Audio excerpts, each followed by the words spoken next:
مسلمان کوئی بھی ہو، ہر مسلمان کے دل کی تمنا ہے کہ وہ جہنم کی آگ سے بچ جائے اور اس کا ٹھکانہ جنت ہو جائے، اس لیے کہ جنت سے بہتر کوئی ٹھکانہ نہیں ہے اور جہنم سے برا بھی کوئی ٹھکانہ نہیں ہے۔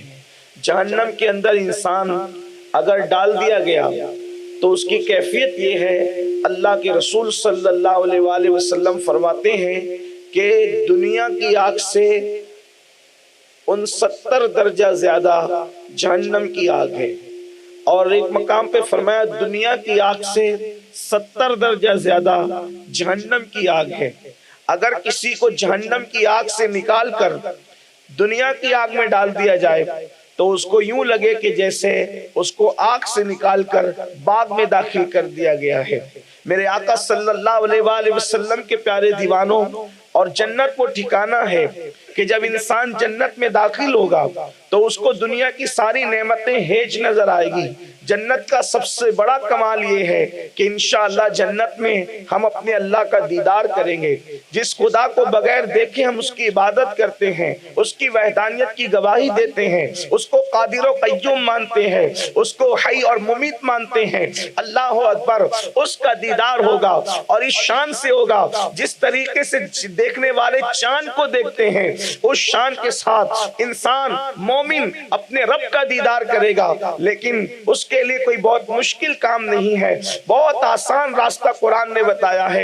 ایک راستہ قرآن بتاتا ہے، اگر اس پر عمل کر لیا جائے تو جنت کے ٹھکانے کی بشارت دی جاتی ہے۔ اللہ نے جنت کے ٹھکانے کی بشارت عطا فرمائی ہے، بلکہ وعدہ فرمایا ہے، اور بہت آسان راستہ یہ ہے۔ قرآن کہتا ہے ان تجتنبوا کبائر ما تنہون عنہ ونکفر عنکم سیئاتکم وندخلکم مدخلا کریما، کہ اگر تم اپنے آپ کو گناہ کبیرہ سے بچا لو اور تم گناہ کبیرہ سے محفوظ ہو جاؤ اور تم گناہ کبیرہ سے رک جاؤ تو اللہ فرماتا ہے تمہارے دوسرے گناہ ہم یوں ہی معاف فرما دیں گے اور تمہیں عزت کا ٹھکانہ جنت میں داخل فرما دیں گے۔ میرے آقا صلی اللہ علیہ وآلہ وسلم کے دیوانوں، گناہ کبیرہ سے اگر انسان بچے تو اللہ رب العزت نے اس سے جنت کا وعدہ فرمایا ہے۔ اپنے آپ کو گناہ سے بچا لیا جائے، اور ویسے بھی تو انسان اگر گناہ کرتا ہے تو گناہ کرنے سے اس کو سکون نہیں ملتا۔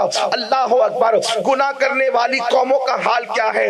پورے قرآن کو اٹھا کر کے دیکھیں، سورہ رات کی تلاوت کریں، سورہ قصص کی تلاوت کریں، اللہ اکبر، عاد و سمود کے واقعات پڑھیں، آپ کو پتا چلے گا قرآن تو کہانی قصے کی کتاب نہیں ہے، لیکن اللہ اکبر سابقہ عمر کے واقعات اس لیے قرآن نے بیان کیا ہے تاکہ اللہ اکبر وہ لوگ جو اللہ کی فرما برداری کرتے ہیں، فرما برداروں پر جو انعام ہوا ہے اس کا ذکر سننے کے بعد انسان بھی فرما بردار بننے کی کوشش کرے، اور نافرمانوں کا جو انجام ہوا ہے، اللہ رب العزت نے نافرمان قوموں کو جس انجام تک پہنچایا ہے ان کے انجام کو سن کر کے انسان اپنے آپ کو بچانے کی کوشش کرے۔ اللہ اکبر، کیا انجام ہے ان قوموں کا؟ سب سے پہلی بات میں آپ کو بتاؤں، میرے آقا صلی اللہ علیہ وآلہ وسلم کے دیوانوں، آج انسان اپنے نسب پر، اپنے قبیلے پر، اپنی برادری پر گھمنڈ اور غرور کرتا ہے، حالانکہ اسلام کہتا ہے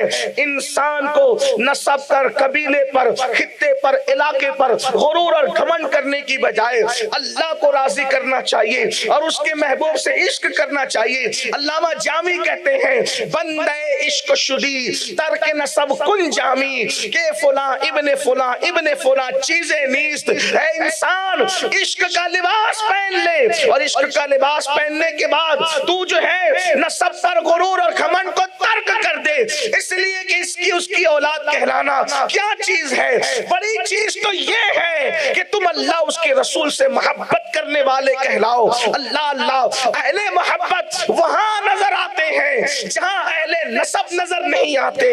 کون جانتا ہے اللہ اکبر سیدنا بلال حبشی کا خاندانی پس منظر، لیکن عشق کا لباس کیا پہنا ہے کہ بلال کعبے کی چھت کے اوپر نظر آ رہے ہیں۔ میرے پیارے میرے آقا علیہ الصلوۃ و تسلیم کے پیارے دیوانوں، تو یاد رکھیے اللہ اکبر، تو گناہ کبیرہ سے جو بچے گا اس کا ٹھکانہ جنت ہے۔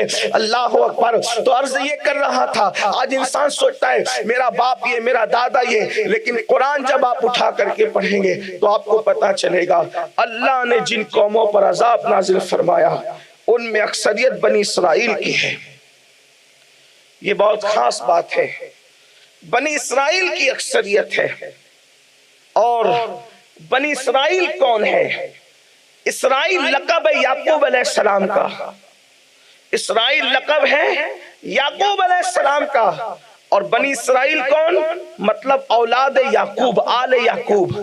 آپ پورا قرآن اٹھا کر دیکھیں، جن کے چہروں کو سور اور بندر بنایا گیا وہ آل پیغمبر کہلاتے ہیں۔ کتنے حیرت کی بات ہے، آپ غور فرمائیں۔ لوگ گناہ کیا سوچ کر کرتے ہیں کہ اللہ کریم ہے وہ معاف کر دے گا، اللہ کریم ہے وہ بخش دے گا، اللہ رحمان و رحیم ہے وہ مغفرت فرما دے گا۔ یقیناً اللہ کریم ہے، رحیم ہے، ستار ہے، غفار ہے، لیکن وہ قہار و جبار بھی تو ہے۔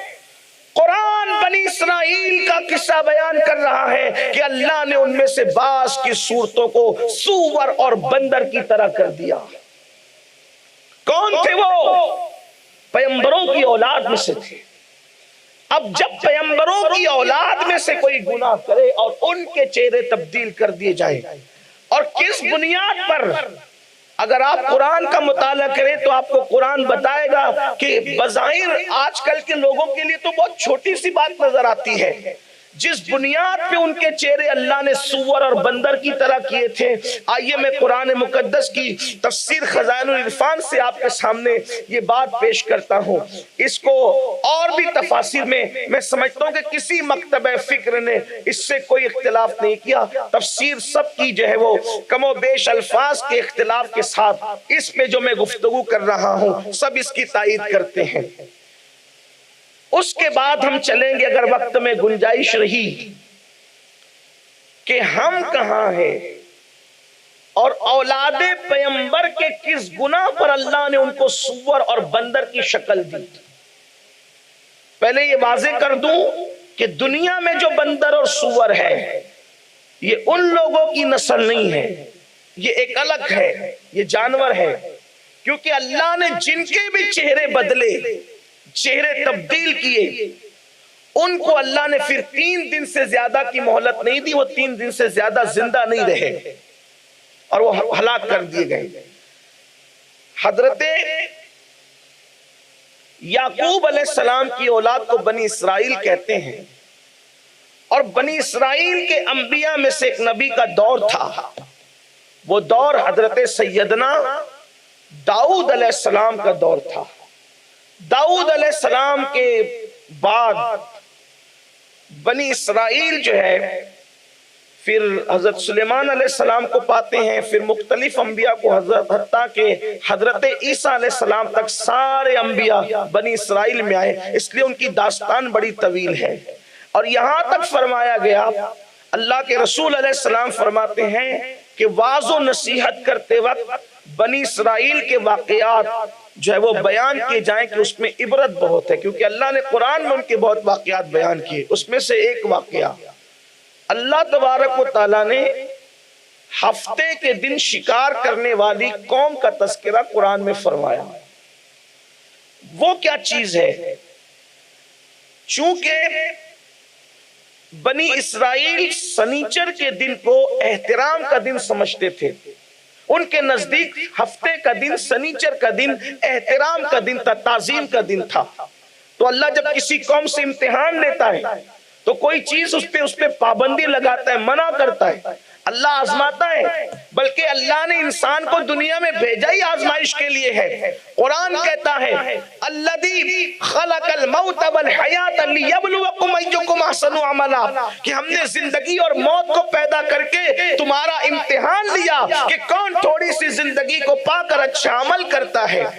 اس دنیا کے اندر ہم امتحان دینے کے لیے آئے ہیں. یہ دنیا ہمیشہ رہنے کی جگہ نہیں ہے اور ہر امتحان کے بعد کوئی نہ کوئی ڈگری ملتی ہے. اگر کامیاب ہو تو انسان کو ڈگری ملتی ہے. بس یہ دنیا کے امتحان گاہ میں اگر ہم کامیاب ہو گئے تو انشاءاللہ ہمیں جنت کی ڈگری عطا کر دی جائے گی. تو سنیچر کے دن اللہ نے شکار کرنے سے منع کیا. اور سنیچر کے دن جب شکار کرنے سے منع کیا، یہ بھی اللہ کی شان ہے. سنیچر کو شکار کرنے سے منع کیا. وہ مچھیرے لوگ تھے، مچھلیاں پکڑتے تھے، دریا کے کنارے، سمندر کے کنارے رہتے تھے. تو انہوں نے کیا دیکھا، ایک ہفتہ 2 ہفتہ وہ رکے، لیکن جب سنیچر کے دن جو دن آتا تو اس دن مچھلیاں پانی کی سطح پر تیرتی. اللہ کا امتحان تھا.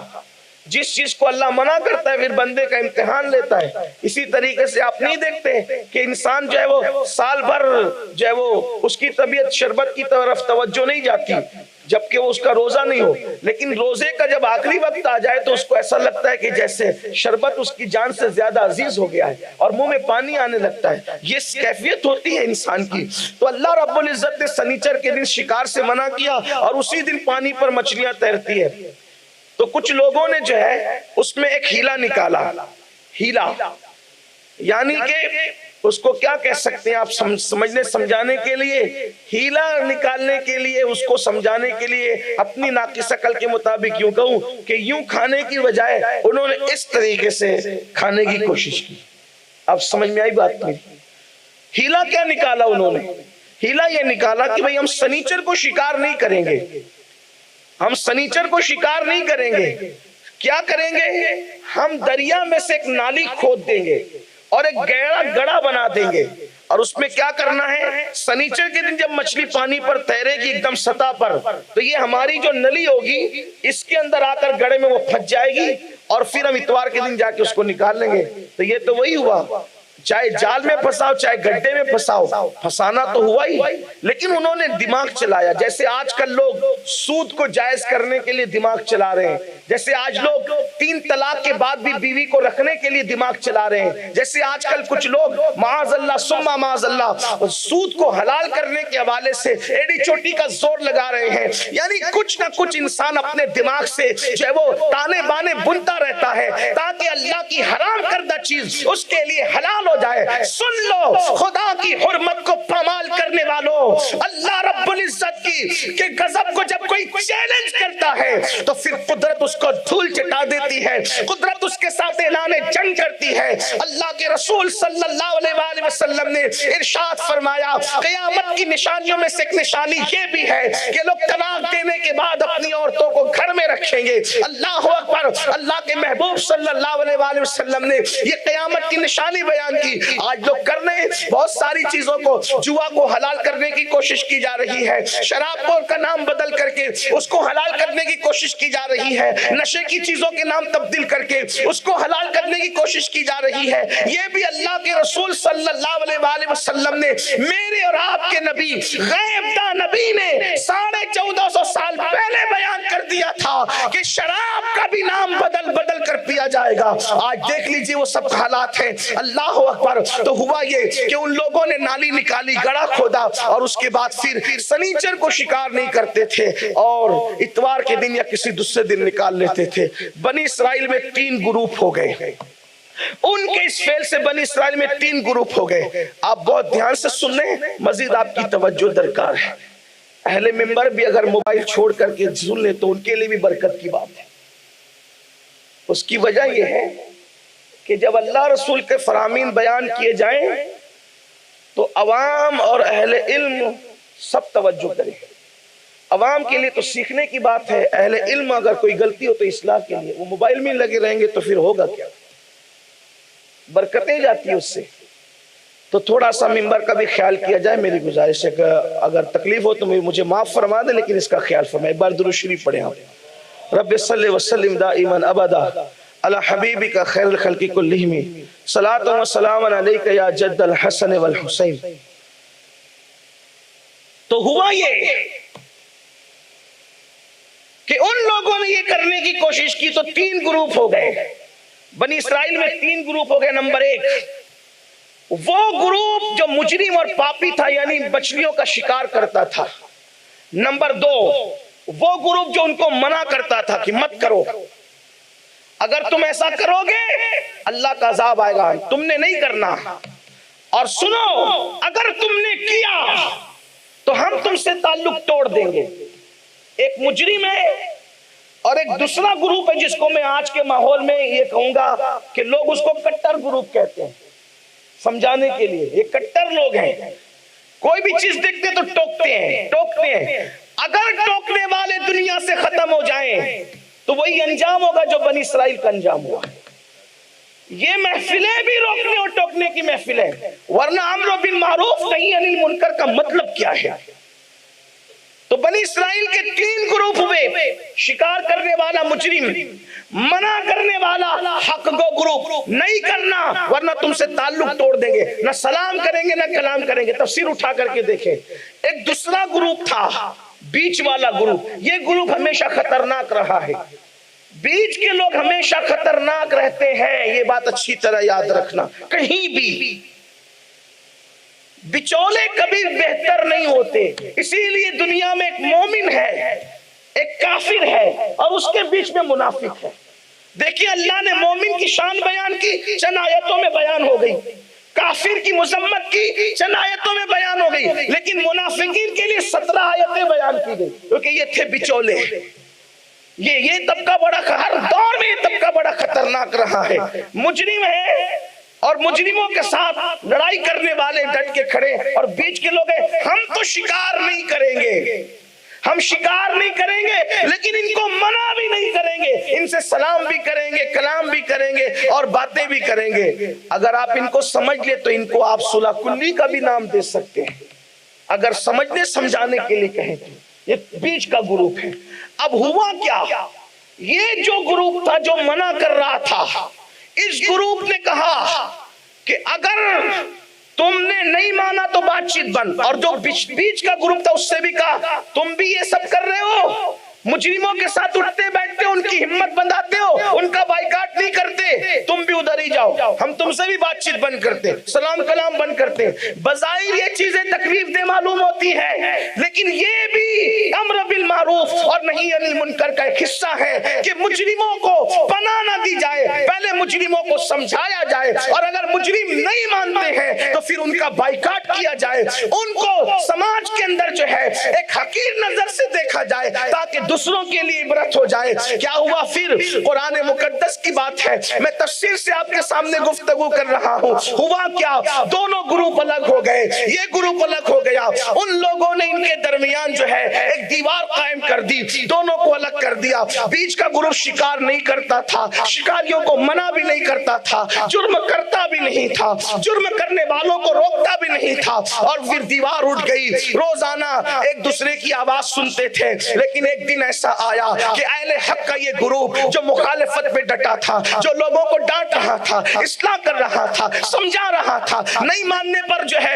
ان کو علیحدہ کر دیا تھا، سلام کلام بند کر دیا تھا۔ ایک دن انہوں نے دیکھا کہ دیوار کے پیچھے سے کوئی آواز نہیں آ رہی ہے، تو انہوں نے کان لگایا، کوئی آواز نہیں آ رہی تھی۔ جب انہوں نے دیوار پر چڑھ کے دیکھا تو کیا دیکھا کہ وہ سب کے سب سور اور بندر کی شکل اختیار کر گئے ہیں، ان کی شکلیں سور اور بندر کی ہو گئی ہے، اور ان کی آنکھوں میں آنسو تھے لیکن وہ کلام نہیں کر سکتے تھے۔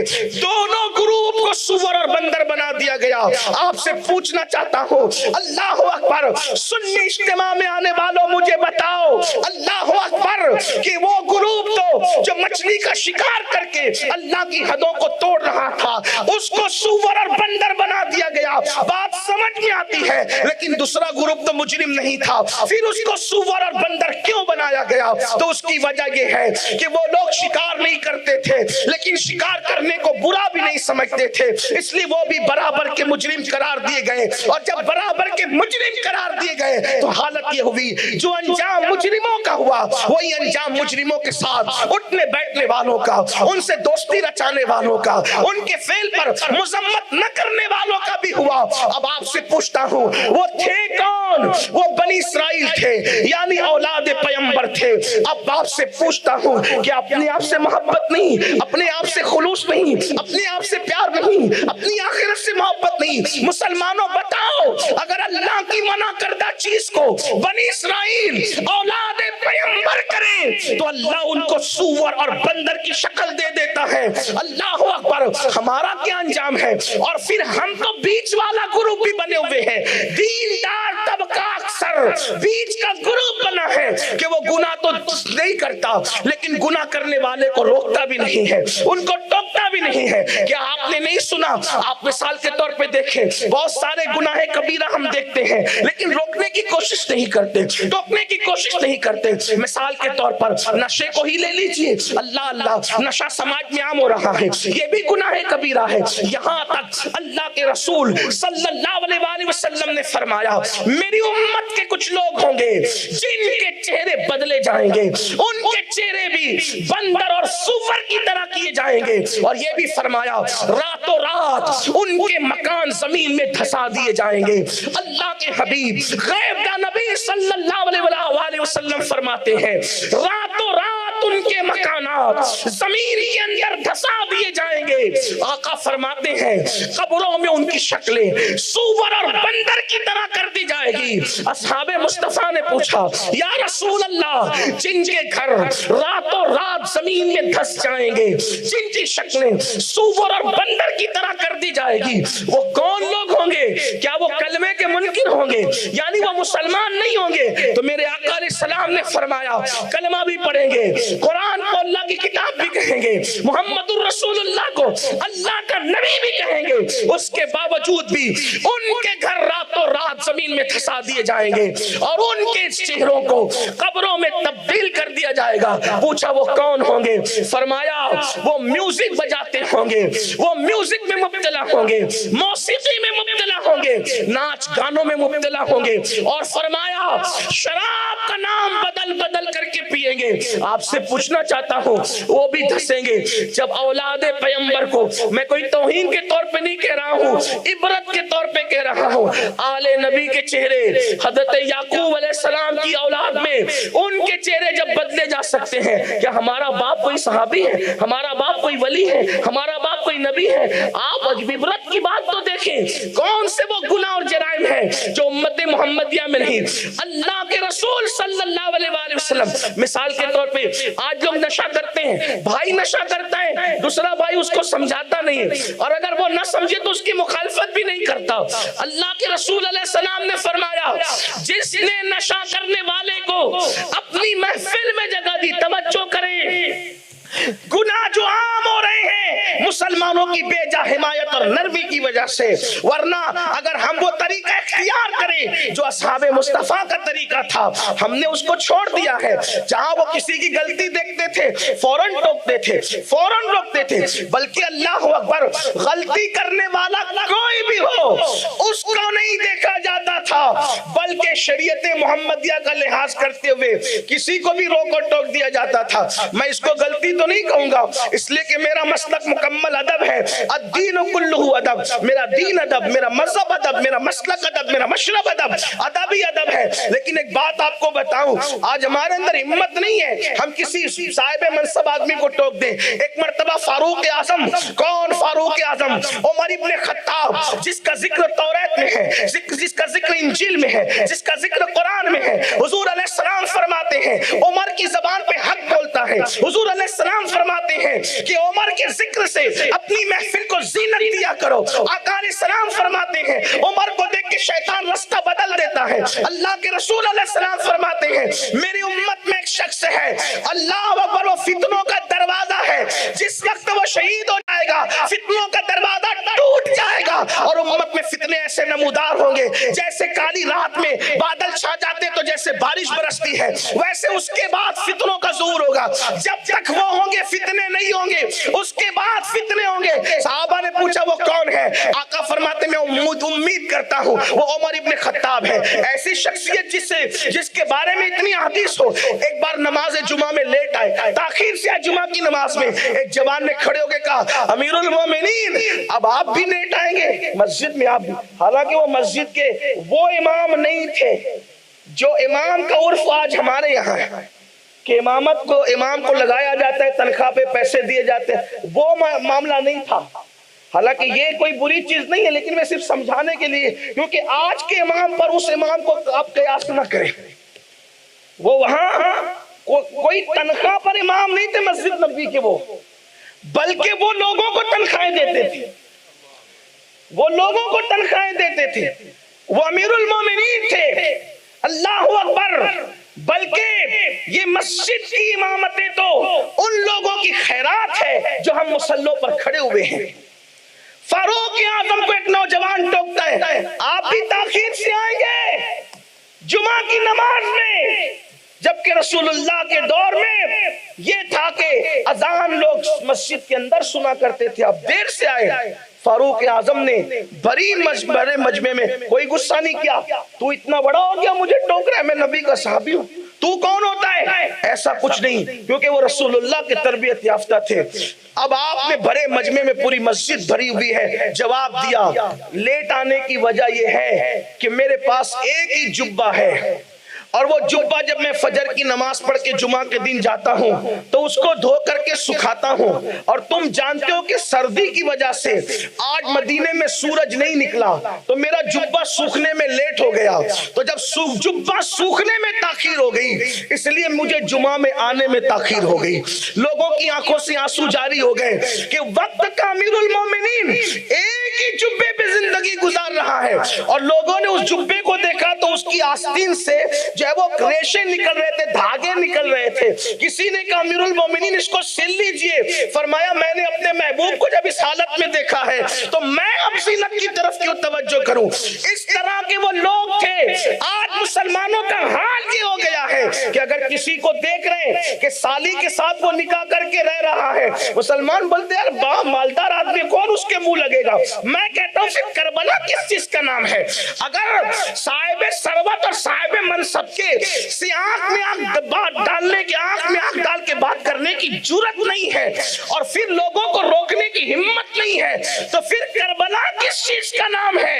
اللہ اکبر! کس چیز کا نام ہے؟ امام علی مقام کا مشن۔ اللہ اکبر! امام حسین تو وقت کے بادشاہ کی آنکھوں میں آنکھیں ڈال کر کے کھڑے ہیں، ساتھ کون دے رہا ہے کون نہیں دے رہا ہے اس کی کوئی پرواہ نہیں کی، پورا خاندان دین مصطفیٰ پہ لٹا دیا اور لٹا کے بتا دیا اگر گھر لٹا کے اللہ کا دین بچایا جا سکتا ہے تو ایک مومن کی ذمہ داری ہے، اور خاندان نبوت کا یہی پیغام ہے کہ جب کبھی زمین کا سودا ہو دوستو قائم رہو حسین کے انکار کی طرح۔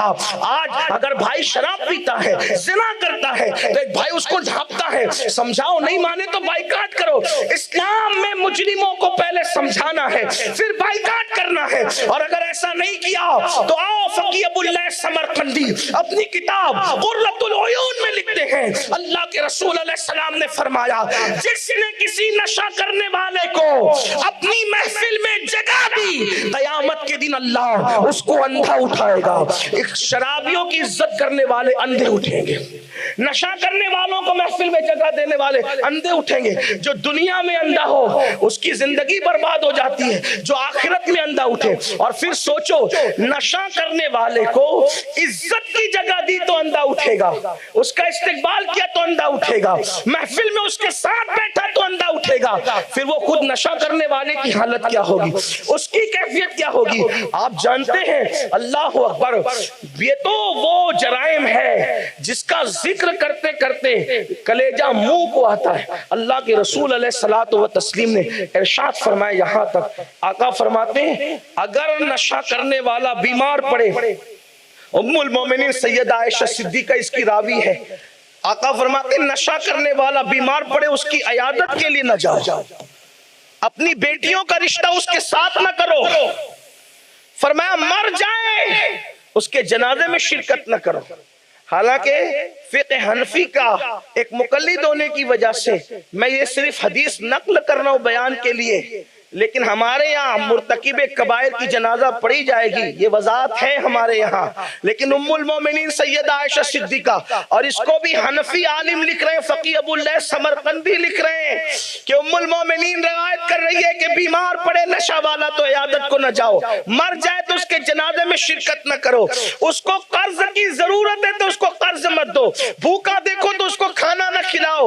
فرمایا میرے آقا علیہ السلام السلام نے جس نے نشہ کرنے والے کو کھانا کھلایا، قیامت کے دن اللہ اس کو سانپ بچھو چپکائے گا اس کے جسم پر، سانپ بچھو اس کو ڈسیں گے، اور فرمایا جس نے نشہ کرنے والے کو قرضہ دیا گویا اس نے اللہ اکبر اسلام کو ڈھانے پر کسی کی مدد کی، جس نے نشہ کرنے والے کی مدد کی، مومن کے قتل کرنے پر مدد کی۔ اللہ کے رسول علیہ السلام نے فرمایا، اور میرے آقا علیہ السلام فرماتے ہیں جس نے نشہ کیا وہ اللہ اکبر اس کے اوپر توریت کے اندر لعنت کی گئی ہے، انجیل میں لعنت کی گئی ہے، زبور میں لعنت کی گئی ہے، قرآن میں لعنت کی گئی ہے، اور نشہ کرنے والے پر اللہ کی، سب نبیوں کی اور فرشتوں کی لعنت ہے۔ بلکہ یہاں تک فرمایا قیامت کے دن جب نشہ کرنے والا اٹھے گا تو اس کی شکل سور کی ہوگی، سور کی، اور اس کی آنکھوں سے خون کے آنسو بہ رہے ہوں گے، اور وہ اپنے منہ سے پاخانہ اگل رہا ہوگا،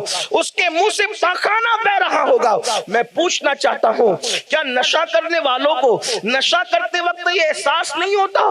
کہاں منہ سے پاخانے کی الٹی کرنا، چہرے کا سور کی طرح ہو جانا، آنکھوں سے خون ٹپکنا اور خون کے آنسو، اور پھر فرشتے اس کو اس حالت میں لائیں گے، چاہے وہ شراب کے ذریعے کرتا ہو، چاہے بھنگ کے ذریعے کرتا ہو، چاہے چرس کے ذریعے کرتا ہو، چاہے ہیروئن کے ذریعے کرتا ہو، چاہے وہ افیون کے ذریعے کرتا ہو، یعنی کہ کسی بھی ذریعے سے کرے۔ میرے آقا نے فرمایا کلو مسکرین حرام، ہر نشاور چیز حرام کر دی گئی ہے۔ اب آپ مجھے بتائیں، اللہ اکبر، اللہ اللہ، فرشتے کہیں گے یہ وہ ہے، یہ وہ ہے۔ اللہ کے رسول علیہ السلام فرماتے ہیں فرشتے کہیں گے یہ وہ ہے جو دنیا میں نشہ کرتا تھا، وہ حالت اس کی ہوگی، اور اس پر اللہ لعنت فرمائے گا اس دن۔ یہ گناہ کبیرہ میں سے ایک گناہ کبیرہ ہے، اللہ اکبر۔ ایک گناہ اور ہے جو بہت کثرت کے ساتھ عام ہے، میں سمجھتا ہوں اللہ جس کو بچا لے وہ بچے، وہ گناہ ہے بدنگاہی کا گناہ، یعنی کہ عورتوں پر غلط نظر ڈالنے کا گناہ۔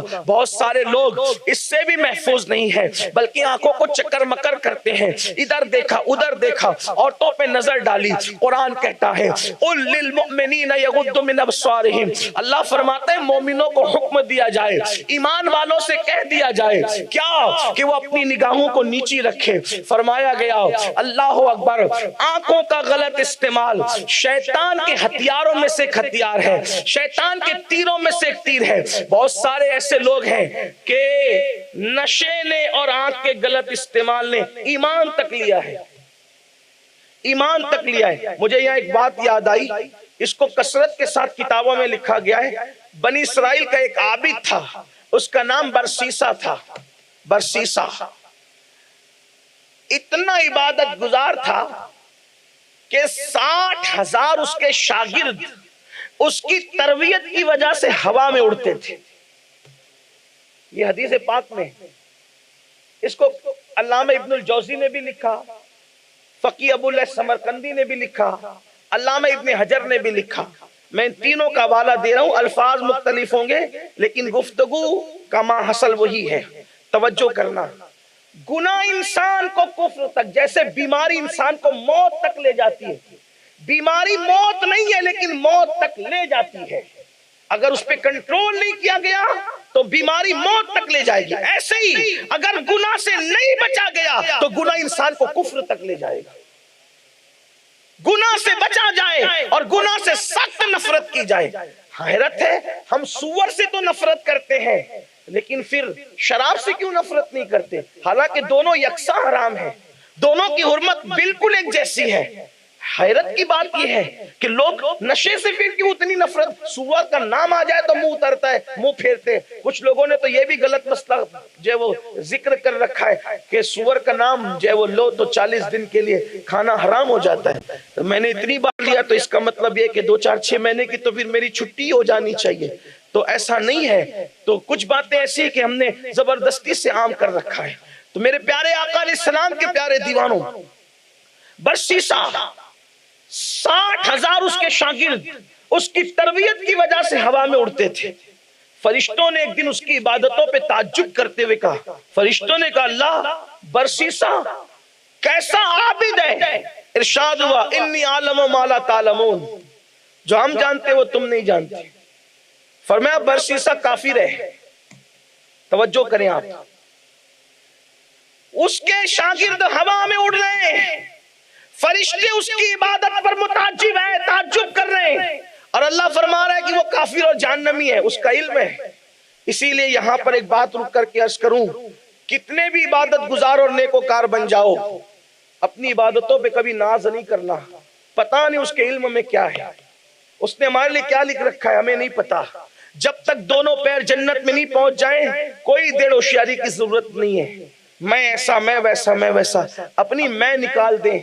اللہ تبارک و تعالیٰ کو میں پسند نہیں ہے، اور اکثر میں والے کفر کی وادی میں گئے، وَاسْتَكْبَرَ وَكَانَ مِنَ الْكَافِرِينَ، حسن پر گھمنڈ کیے تو گئے، حسن پر گھمنڈ کیے تو گئے، علم پہ گھمنڈ کیے تو گئے، تقوی پہ گھمنڈ کیے تو گئے۔ گھمنڈ اللہ کو کسی کا پسند نہیں، تکبر اسی کو زیبا ہے، تکبر اسی کے شایان شان ہے۔ اس لیے کوئی دولت پا کر کہ میرے تو اتنے بچے اتنا کماتے اتنا آتا ہے اور میں گھمنڈ کروں، اللہ کو پسند نہیں ہے۔ بلکہ قرآن کہتا ہے الہاکم التکاثر حتی زرتم المقابر، ہلاک کر دیا تم کو مال کی طلب نے، زیادہ طلبی نے، حتیٰ کہ تم موت کے گڑھے میں پہنچ گئے۔ قرآن کہتا ہے الذی جمع مالا وعددا، اے مال کو جمع کر کے گن گن کے رکھنے والے، کیا تو یہ تصور کرتا ہے کہ تیرا مال تجھے موت سے بچا لے گا؟ ایک مقام پہ کہتا ہے لا تنس نصیبک من الدنیا، دنیا سے اپنے نصیب کا مت بھول، یعنی تو کفن کے سوا دنیا سے کچھ نہیں لے جائے گا۔ سود کے دھندے کر کے کتنا بھی جمع کر لے، جوا کھیل کے کتنا بھی جمع کر لے، جنگلی رمی کے ذریعے کتنا بھی کروڑ پتی بن جا، سوائے کفن کے تو نے کچھ نہیں لے جانا۔ ارے حلال کفن لے جائے گا، حلال تو ہو سکتا ہے تجھ پہ رحم کیا جائے، بلکہ حلال کفن کو بھی مٹی کھا جاتی ہے۔ جن کا کفن حرام ہوگا ان کا کیا حال ہوگا، حرام کفن میں لپٹ کر جو جائیں گے۔ بلکہ کرونا نے تو ہمیں وہ دن دکھایا کہ بڑے بڑے کروڑ پتی لوگوں کو خود کے مال کا کفن بھی نصیب نہ ہوا، گورنمنٹ کے کفن میں لپیٹ کر کے گئے، اور سنت کے مطابق بھی بہتوں کو کفن نصیب نہ ہوا، غسل نصیب نہ ہوا۔ عبرت کی باتیں فَاعْتَبِرُوا يَا أُولِي الْأَبْصَارِ، اے آنکھ والو عبرت حاصل کرو، یہ سب عبرت کی باتیں ہیں۔ تو اپنی ذات پہ گھمنڈ نہیں کرنا۔ جس کے شاگرد ہوا میں اڑ رہے ہیں، اللہ فرماتا ہے وہ کافر ہے، ہم اللہ سے عافیت کا سوال کرتے ہیں۔ یہ بھی کہوں ایمان پر خاتمے کی دعا اپنی دعاؤں کا حصہ بنا لیجئے، اپنی دعاؤں کا حصہ بنا لیجئے، کیونکہ بڑے بڑوں کا خاتمہ کفر پر ہوا۔ حضرت امام سفیان ثوری رضی اللہ تعالیٰ عنہ، جوانی میں ان کی کمر جو ہے وہ جھک گئی تھی، عصا لے کے چلتے تھے جوانی میں۔ کسی نے پوچھا جوانی میں کمر جھک گئی؟ فرمایا ہاں، میرا استاد 50 سال تک اس نے کبھی آسمان نہیں دیکھا، سورج نہیں دیکھا، مسجد میں معتکف تھا اور اپنے دور کا بڑا محدث تھا۔ جب انتقال ہوا تو وہ رو رہے تھے، میں نے پوچھا کیوں رو رہے؟ کہا ایمان پہ خاتمے کے لیے۔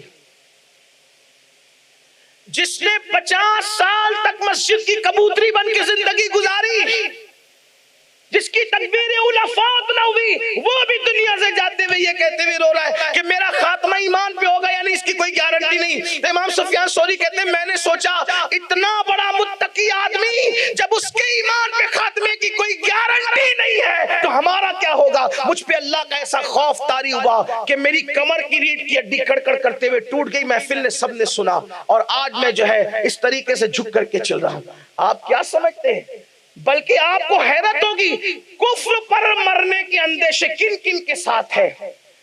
امام اہل سنت فتاوی رضویہ شریف میں حدیث لاتے ہیں، فرماتے ہیں جو نماز پڑھے، بے نمازی نہیں، جو نماز پڑھے نمازی ہے لیکن رکوع سنت کے مطابق نہیں کرتا، غفلت کی وجہ سے غلط رکوع کرتا ہے، تو ڈر ہے کہ مرے گا تو کفر پہ مرے گا۔ جن کا رکوع سنت مصطفیٰ کے نمازی ہے، بے نمازی نہیں۔ اب بتاؤ نماز میں رکوع صحیح نہیں کر رہا ہے تو برے خاتمے کا اندیشہ ہے۔ جو سرے سے نماز ہی نہیں پڑھتے ان کا کیا حال ہوگا؟ جنہوں نے مسجدوں کو ویران کر دیا ہے ان کا کیا حال ہوگا؟ جو صرف جمعہ کی 2 رکعت پڑھتے ہیں، یا بہت تو ایسے وی آئی پی ہے معاذ اللہ کہ جو لوگ صرف عید کی پڑھتے ہیں اور پھر ان کی تصویریں چھپتی ہے کہ فلاں صاحب عید پڑھنے فلاں جگہ پر گئے۔ آپ اندازہ کریں ان کا کیا حال ہوگا. یہ بھی روایت ہے کہ جو اذان کو سن کر دنیا کی بات کرے، ڈر ہے وہ اذان کا جواب نہ دے، تعظیم و تکریم نہ کرے، تو وہ مرے گا تو ڈر ہے کہ کفر پہ مرے گا. اذان کو سن کے دنیا کی بات کری، کیا مطلب؟ توجہ کریں، اذان کو سن کے دنیا کی بات کی کیا مطلب؟ یہ پوچھا امین القادری یہ کپڑا کتنے میں خریدا اذان ہوتے ہو. توجہ کرنا، یہ دنیا کی بات ہے نا. موبائل تمہارا کون سا ہے؟ 13 ہے 14 ہے، کون سا ہے؟ اذان ہو رہی تھی پوچھا، یہ دنیا کی بات ہے نا. اب غور کریں، یہی دنیا، اسی کو دنیا کی بات کہتے ہیں. آج کل گیہوں کیا بھاؤ چل رہا ہے بازار میں؟ راجہ پور اور دیوگڑھ میں جو آم کے درخت ہے اس پر پھول وغیرہ کی کیا کیفیت ہے؟ کیا لگتا ہے کیا کیسے آئیں گے آم اس سال؟ اچھے آئیں گے کہ کمی ہوگی؟ یہ دنیا کی بات ہے نا. یہی ہے نا دنیا کی بات. اذان سن کر اگر دنیا کی بات کی تو کفر پر خاتمے کا اندیشہ ہے. جو اذان سن کر بھی موبائل کے اندر زنا کا منظر دیکھ رہا ہے اس کا کیا حال ہونا ہے؟ جو اذان سن کر بھی فلمی گانے سن رہا ہے، روک نہیں رہا ہے، اس سے رجوع، اس سے رک نہیں رہا ہے، اس کو ختم نہیں کر رہا ہے، بلکہ اذان کی آواز پر توجہ نہیں، گانے کی آواز پہ توجہ ہے، اس کا کیا انجام ہوگا؟ یہ دنیا کی بات ہے نا. وہ تو گناہ ہے. حالانکہ دنیا کی بعض باتیں تو ضرورت بھی ہوتی ہے، لیکن وہ تو گناہ ہی، اس کی کوئی ضرورت نہیں ہے. سوچو ذرا ہمارا انجام کیا ہوگا. ایمان پہ خاتمے کی فکر کرو. حضرت سید الطائفہ جنید بغدادی رضی اللہ تعالیٰ فرماتے ہیں ہمارے دور کا ایک محدث جو ہے عیسائی ہوا، اور جس عصا پہ ٹیک لگا کر کے وہ خطبہ دیتا تھا اور حدیث پڑھتا تھا، اس عصا کے ذریعے سے وہ سور چراتے اس کو دیکھا گیا، اس کو سور چراتے دیکھا گیا. فرمایا کیوں ایسا ہوا؟ فرمایا کہ ایک عیسائی اس کے پاس مسلمان ہونے کے لیے آیا تو اس نے اپنے علم اور تقوی پہ گھمنڈ کرتے ہوئے کہا کافر کے بچے ہٹ، اتنا کہا ہٹ کافر کے بچے، غرور کی وجہ سے. اور فرمایا اسی وجہ سے خدا نے اس کو اس آزمائش میں مبتلا فرما دیا. اور وہ عیسائی پھر کلمہ پڑھا کسی اللہ والے کے ہاتھ پر اور مسلمان ہو کر وہ مقام ولایت پر پہنچا. آپ غور فرمائیں کیا چیز ہے. ایمان پر خاتمے کی فکر کرو. ایک شخص غسل جنابت اس پہ فرض ہوتا تھا، غسل جنابت، تو وہ لوگوں سے کہتا تھا یار عیسائی مذہب میں یہ بہت اچھا ہے کہ غسل وہاں نہیں کرنا پڑتا، یہاں تو سردیوں میں بھی غسل کرنا پڑتا ہے. مرا تو کفر پر مرا. یعنی کہ وہ غسل کرتا تھا لیکن عیسائیوں کی تعریف کرتا تھا، ان کے مذہبی معاملات کی تعریف کرتا تھا، وہ کفر پہ مرا. تو جو لوگ جنابت کا غسل کیے بغیر 2-3 دن پھرتے ان کا کیا انجام ہو؟ فرمایا جو ناپاک رہتے ہیں مرتے وقت ان کی زبان پہ کلمہ نہیں آئے گا. یہی تو بات ہے میرے بھائیوں. امام سفیان ثوری کو جب دنیا سے جا رہے تھے تو رو رہے تھے. کسی نے کہا اپنے گناہوں پہ رو رہے، مٹی اٹھا کے فرمایا میرے گناہوں کی حیثیت میرے رب کے کرم کے سامنے اس مٹی کی بھی نہیں ہے. میں گناہوں پہ نہیں رو رہا ہوں، اس لیے رو رہا ہوں کہ ایمان پہ مروں گا کہ نہیں مروں گا. اس لیے کہ اگر ایمان پہ مر گیا تو پھر مجھے کوئی فکر نہیں، انشاءاللہ میں جنت ہی میں جاؤں گا. اصل چیز ہے ایمان پر خاتمہ. حضور غوث پاک رویا کرتے تھے، غوث پاک فرماتے جو ایمان پر خاتمے کی فکر نہیں کرتا مجھے ڈر ہے کہ وہ مرے گا تو کفر پر مرے گا. اللہ سے عافیت کا سوال کرتے. تو بات نکلی تھی برسیسا کی اور دور نکلی. برسیسا 60,000 اس کے شاگرد ہواؤں میں اڑتے ہیں، فرشتے متعجب ہے، تعجب کر رہے ہیں کیسا برسیسا ہے. فرمایا کافر ہے، کافر ہو کے مرے گا. اب یہ بھی معاملہ تھا اور بڑی عبادت تھی. اب جب یہ بات ہو گئی اللہ کا فرمان تو اللہ کا فرمان. ایک دن شیطان اس کے پیچھے لگا، برسیسا کے پیچھے. اب برسیسا کی عبادت گاہ میں وہ آیا، کہا مجھے بھی اپنے شاگردوں میں شامل کر لو. برسیسا نے کہا یہاں پہلے ہی اتنے ہزاروں ہیں، اب یہاں کسی گنجائش نہیں ہے. اس نے کہا اچھا ٹھیک ہے کچھ عبادت تو کرنے دو. شیطان کھڑا ہوا اور 3 دن اور 3 رات تک کی عبادت ہی کرتا رہا، کھڑا ہی کھڑا عبادت کرتا رہا. برسیسا ہو گیا اس سے متاثر. برسیسا متاثر ہوا اور جب وہ 3 دن کے بعد فارغ ہوا تو کہا بھائی میں تو رات کو سوتا بھی ہوں، دن کو کھاتا بھی ہوں، اور تو کیسا عبادت گزار. 3 دن اور 3 رات تک کھڑے ہونے کی تو میرے اندر طاقت نہیں، لیکن تیرے اندر کیسی روحانی طاقت ہے کہ تو 3 دن 3 رات کھڑے رہ سکتا ہے. یہ چیز مجھے چاہیے. تو مجھ سے سیکھنے آیا لیکن اب میں تجھ سے سیکھنا چاہتا ہوں. اب شیطان کا حال یہ ہے میرے بھائی کہ وہ جیسے کے پاس ویسی شکل میں جاتا ہے. اللہ شیطان اور نفس کے مکر سے ہم سب کی حفاظت فرمائے، اللہ عافیت کے معاملات کرے۔ تو شیطان اب وہ شکل میں گیا تو برسیسا متاثر کہتا ہے اس طرح کھائے پیے سوئے بغیر میں بھی کھڑے رہنا چاہتا ہوں۔ شیطان نے کہا تو نہیں کر پائے گا، تیرے بس کا نہیں ہے۔ جب کسی کو تیغ میں لانا ہو تو یہی ہوتا ہے نا، اگر تو نہیں کر پائے گا تیرے بس کا نہیں۔ کہا اچھا کیوں نہیں میرے بس کا ہے؟ تو کہا تم گناہ نہیں کرتے نا۔ دیکھو شیطان کیسے حملہ کر رہا ہے، کہا تم لوگ گناہ نہیں کرتے، اور جو گناہ نہیں کرتا پھر اس پر وہ رقت طاری نہیں ہوتی۔ اصل میں مجھ سے گناہ ہو گیا تھا تو اس گناہ کا خیال مجھے اتنی دیر تک اللہ کی بارگاہ میں کھڑا رکھتا ہے، تو لذت آتی ہے، مجھے رقت طاری ہوتی ہے۔ تم لوگ گناہ کرتے نہیں اس لیے تمہاری وہ کیفیت اتنی دیر تک کھڑے ہونے کی نہیں۔ تو کہا اچھا اگر یہ لذت 3 دن کھڑے ہونے کی سوئے کھائے پیے بغیر اگر مجھے مل جائے، چلے میں گناہ کرنے کے لیے تیار ہوں، میں نے کرنا کیا ہے، میں کون سا گناہ کروں؟ کسی کو قتل کرنا پڑے گا، کسی کا مرڈر کرنا پڑے گا، قتل۔ اور نہیں یہ نہیں ہو سکتا، میں قتل نہیں کر سکتا کیونکہ ناحق کسی کو جس نے قتل کیا اس کا ٹھکانہ جہنم ہے، اور جو جس انداز سے کسی کو قتل کرے گا اسی انداز سے فرشتے اس کو قیامت تک جہنم میں اسی طرح قتل کرتے رہیں گے۔ یعنی آپ نے معاذ اللہ اگر کسی کو قتل کیا کسی بھی ہتھیار سے، تو دنیا کے ہتھیار سے جس طرح آپ نے اس کے جس حصے پہ حملہ کیا، جہنم میں جہنم کے بنے ہوئے ہتھیار سے اسی طرح حملہ ہوگا قاتل پر جس نے قتل کیا، اور فرمایا اس پر جنت کی خوشبو بھی حرام ہے قتل کرنے والے پر، بڑی سخت سزا ہے اس کی۔ نہیں یہ نہیں کر سکتا۔ کہا اچھا پھر زنا کر، قتل نہیں کر سکتا تو زنا کر۔ اس نے کہا یہ تو میرے لیے قتل سے بھی زیادہ مشکل ہے، اس لیے کہ کوئی زنا کرے زنا، تو زنا کا حال یہ ہے جب کوئی زنا کرتا ہے تو اس کے لیے یہ ہے کہ اللہ تبارک و تعالی اس کو جہنم میں اس حالت میں داخل فرمائے گا کہ اس کے دونوں ہاتھ اس کے سر سے جہنم کی زنجیروں سے باندھے جائیں گے، اس کے بدن پر تارکول کا لباس ہوگا۔ تارکول مطلب ڈامر کی سڑک پر پیر رکھ دو گرمی میں، مئی کے مہینے میں، تو پیروں کا کیا حال ہوتا ہے، اگر کہیں ڈامر کچا ہو تو کیا حال ہوتا ہے، اور وہ جہنم کی آگ کا بنا ہوا ڈامر، اس کے بدن پر تارکول کا لباس ہوگا۔ اور اگر یہ حدیث میں نہیں آتا تو شاید میں بیان کرنے کی ہمت نہیں کرتا، اور اس کی جس شرمگاہ سے اس نے زنا کیا تھا اس پر جہنم کی آگ رکھ کر بھڑکائی جائے گی، اس نازک مقام کے ساتھ یہ سلوک کیا جائے گا۔ 2 منٹ کی لذت، چند لمحوں کی لذت، اور پھر یہ صوفیہ کہتے ہیں کہ جب کوئی زنا کرے تو زنا کرنے والا غسل کرنے کے بعد اس کا بدن تو پاک ہو جاتا ہے، لیکن اس کے دل پر جو گناہ کی سیاہی لگ چکی ہے زنا کی وجہ سے، 7 سمندروں کا پانی بھی اس کو دھل نہیں سکتا۔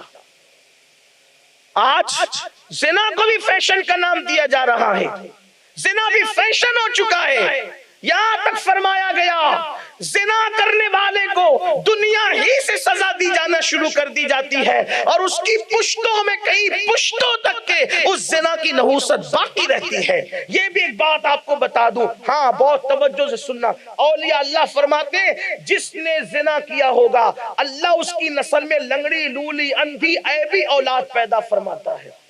اب اس کا مطلب یہ نہیں کہ آپ جس کے گھر میں لنگڑی لولی اندھی اولاد دیکھ لیں اب اس پہ آپ شک کرنا شروع کر دیں کہ اس نے زنا نہیں، بدگمانی نہیں، بعض جگہ آزمائش کے طور پر ہوتا ہے، اور بعض جگہ امتحان کے طور پر ہوتا ہے، بعض جگہ سزا کے طور پہ ہوتا ہے۔ ہم جب کوئی بیان میں بات سن لیتے ہیں اب اسی پر سب کو پرکھنے لگتے ہیں، ایسا نہیں، بیماری بھی سزا ہے، لیکن ایوب علیہ السلام کے لیے امتحان تھا، اس کا خیال کرتے رہے۔ اللہ اکبر۔